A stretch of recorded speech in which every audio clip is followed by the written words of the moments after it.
everybody says that you should write every day. It's very, very difficult to do that because of our lives and stuff. But generally, the reason we don't probably make time for it is because it's a very difficult, emotionally demanding task.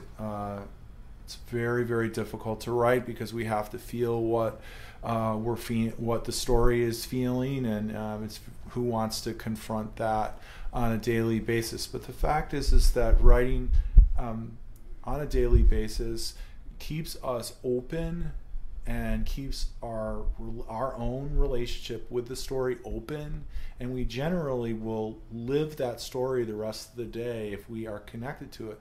If we take the longer the break between us and our story, it's the same as the intimacy with a friend or a family member.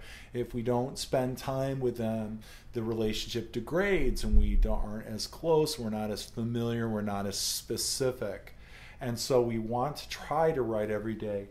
Now, so that's an ideal. Maybe it happens, maybe it doesn't. Now, how much do you need to write every day? That's fine too, whatever it is, even if it's for 15 minutes a day or longer. It doesn't matter how much you're writing every day. If you want to write for 5 hours and you can do that, that's fine, you can do that. The most important thing is to stay close to your story.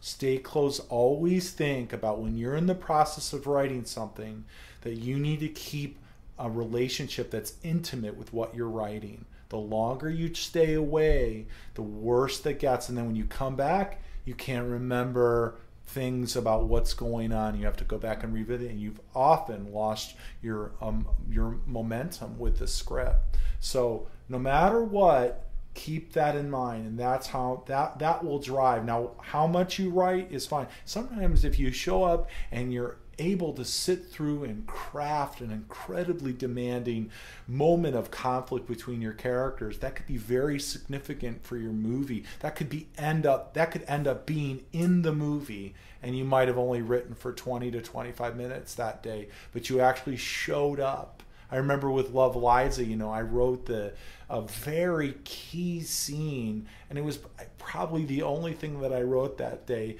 but it ended up those exact words that I wrote in that when I wrote that one scene, they are the same words that are in the movie, that are in the produced movie. So it's always about how close are you to your story and maintaining that intimate relationship with the work you're on and what you're doing. So good luck.